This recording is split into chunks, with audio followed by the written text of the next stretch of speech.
Hello friends, welcome back to my channel. இன்றைக்கி நம்ம இந்த வீடியோவில் என்ன போயம் பார்க்க போகிறோம் அப்படின்னா, பியாண்ட் த யூனிவர்ஸ். யூனிவர்ஸ் அப்படின்னா வானத்தில் உள்ள அனைத்தும், அதாவது சூரியன், கோள்கள், ஸ்டார்ஸு, கேலக்ஸி, இது மொத்தமும் உள்ளடக்கியது அப்படிங்கிறது தான் யூனிவர்ஸ். யூனிவர்ஸ் அப்படின்னா பிரபஞ்சம் முழுக்க அப்படின்னு அர்த்தம். பிரபஞ்சத்தையும் தாண்டி அப்படிங்கிறது தான் இந்த டாபிக்கு மீனிங். இப்போ இந்த ஸ்டோரியோட ஆத்தர் ஒரு ட்ரீம், அதாவது ஒரு கனவு கண்டாரு. அந்த கனவை பற்றி தான் இந்த போயமில் நம்ம பார்க்க போகிறோம். பார்க்கலாங்களா? I dream of flying beyond the earth, amidst the planets and the countless stars. I would stop by the red planet Mars. Here we dream of a home away from home. இவர் என்ன கனவு காண்றார் அப்படின்னா, இந்த பூமியையும் தாண்டி நான் பறக்கணும் அப்படிங்கிறது தான் அவருடைய கனவாக இருக்குது. அட்மிஸ் the planets and the countless stars. அட்மிஸ் அப்படின்னா பிளானட்ஸ்க்கு நடுவில், அதாவது நடுவில் அப்படிங்கிறது தான் அட்மிஸ்ட் அப்படின்னு அர்த்தம். பிளானட்ஸ்க்கு நடுவில் போயிட்டு அந்த ஸ்டார்ஸ் அப்படின்னா நட்சத்திரங்கள், கவுண்ட்லெஸ் நட்சத்திரம், ஸ்டார்ஸ் அப்படின்னா எண்ணவே முடியாத அளவுக்கு தானே நட்சத்திரங்கள் இருக்கும். நம்மளோட ஸ்டார்ஸ் எவ்வளோ இருக்குன்னு கவுண்ட் பண்ண முடியுமா? நோ, முடியாது. அது மாதிரி அந்த பிளானட்ஸு, கவுண்ட்லெஸ் ஸ்டார்ஸ் நடுவுலலாம் நான் போய் பறக்கணும் அப்படின்னு அவர் ட்ரீம், அதாவது கனவு காண்றாரு. I would stop by the red planet Mars. Here we dream of a home away from home. அடுத்து அந்த பிளானட்ஸ்க்கு, ஸ்டார்ஸுக்கெலாம் நடுவில் பறந்து முடித்த பிறகு அவர் போய் எங்கே நிற்பாராம்? மாஸ், அதாவது சிகப்பு கோள் அப்படின்னு தான் மாஸை சொல்லுவாங்க. அங்கே போய் ஸ்டாப் பண்ணி, இப்போ நமக்கு நிறைய பேத்துக்கு தெரிஞ்சிருக்கும், அதாவது செவ்வாய் கிரகத்தில் மனிதன் வாழ முடியுமா அப்படிங்கிற ஆராய்ச்சி நிறைய சயின்டிஸ்ட் பண்ணிகிட்ருக்காங்க. அது மாதிரி நம்ம இல்லத்தை விட்டு, நம்மளுடைய வீட்டை விட்டு, நம்மளுடைய கனவு இல்லமான செவ்வாய் கிரகத்தில் போய் நான் நிற்பேன் அப்படின்னு அந்த ஆத்தர் ட்ரீம், அதாவது கனவு கண்டாரு.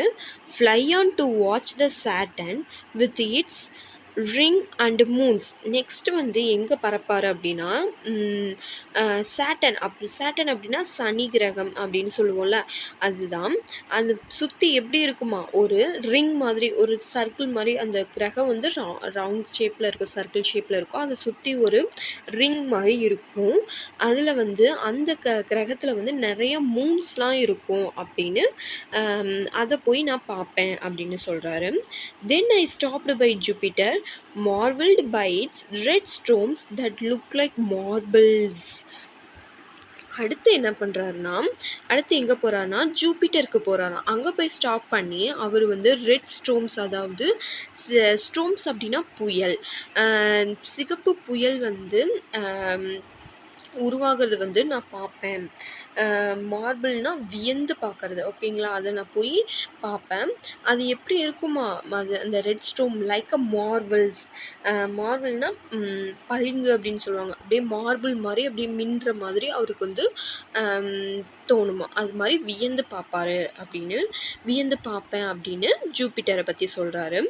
Next, hurtling through a belt of asteroids, I crossed Uranus without a fuss to Neptune, the blue ice giant. Further high I fly beyond the galaxy. Next பேராகிராஃபில் என்ன பார்க்குறாரு அப்படின்னா, நெக்ஸ்ட்டு ஹட்லிங் அப்படின்னா தடைகள் அப்படின்னு அர்த்தம். Hurtling through the belt of asteroids. அடுத்து அவர் நிறைய தடைகள் எல்லாம் தாண்டி, அதாவது ஆஸ்ட்ராய்ட்ஸ் அப்படின்னா சின்ன சின்ன கோள்கள், அதாவது சின்ன சின்னதாக கோள்கள்லாம் இருக்குல்ல, நம்மளோட சோலார் சிஸ்டம்ஸில் பார்த்திங்கன்னா சின்ன சின்ன கோள்கள் குட்டி குட்டியாக இருக்குல்ல, அதையெல்லாம், அந்த தடைகள் எல்லாம் தாண்டி அவர் எங்கே போகிறாரு அப்படின்னா யுரேனஸ்க்கு போகிறாராம். இந்த தடைகள்லாம் தாண்டி யுரேனஸ்க்கு போகிறாரு. ஓகேங்களா? To Neptune the blue ice giant. அடுத்து எங்கே போகிறாரு அப்படின்னா யுரேனஸை போய் பார்த்ததுக்கப்புறம் நெப்டியூனுங்கிற பிளானட்டுக்கு போயிட்டு அங்கே எப்படி இருக்குது அப்படின்னா ice giant, blue ice giant, அதாவது அது வந்து ஒரு ஒரு ஐஸ் கட்டி, அதாவது குளிர்ந்த பிளானட் அப்படின்னு சொல்கிறாங்க. ப்ளூ கலரில் ஐஸ்லாம் இருக்குமா, அதை போய் பார்க்குறாரு. அடுத்து further high I fly beyond the Galaxy. அதன் பிறகு நான் இன்னும் உயரமாக பறந்து இந்த கேலக்ஸி, அதாவது குரூப் ஆஃப் ஸ்டார்ஸுக்கு மேலே நான் பறக்கணும் அப்படிங்கிற மாதிரி அவர் வந்து இன்னும் நிறைய மேலே பறக்கிறாரு.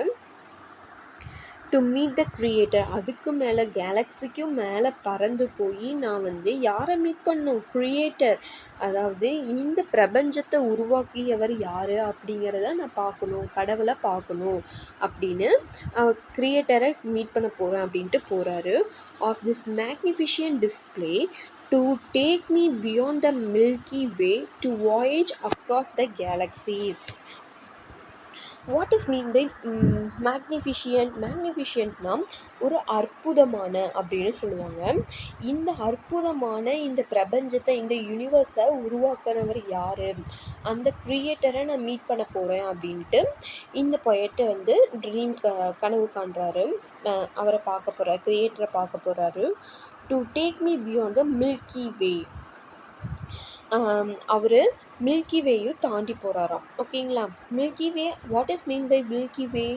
மில்கி வேனா சோலார் சிஸ்டத்தில் இருக்கிற சன், பிளானட், ஸ்டார்ஸ் இது அனைத்தையும் இது எல்லாத்தையும் ஒட்டுமொத்தமாக என்ன சொல்லுவோம் அப்படின்னா மில்கி வே, பால்வெளி அப்படின்னு, பால்வெளி மண்டலம் அப்படின்னு சொல்லுவோம். அதை தான் நம்ம மில்கி வேன்னு சொல்கிறாங்க. அந்த மில்கி வேஸையும் தாண்டி நான் போவேன். To voyage across the galaxies. கேலக்ஸிஸ்னால் குரூப் ஆஃப் ஸ்டார்ஸ்னு பார்த்தோம். வாயேஜ் அப்படின்னா பிரயாணம், அதாவது இதெல்லாம் தாண்டி மில்கி வே, கேலக்ஸி இதெல்லாம் தாண்டி நான் பிரயாணம் பண்ணி போய் நான் க்ரியேட்டரை பார்க்க போகிறேன் அப்படிங்கிறது தான் இவருடைய ட்ரீமாக இருக்குது. ஓகேங்களா? இந்த போயம் நல்லா இருந்துச்சுங்களா? இந்த போயம் உங்களுக்கு புரிஞ்சிருந்துச்சுன்னா லைக் பண்ணுங்கள், ஷேர் பண்ணுங்கள். ஏதாவது டவுட் இருந்தால் கமெண்ட் செக்ஷனில் கேளுங்க, நான் கண்டிப்பாக க்ளியர் பண்ணுறேன். தேங்க்யூ ஃபார் வாட்சிங்.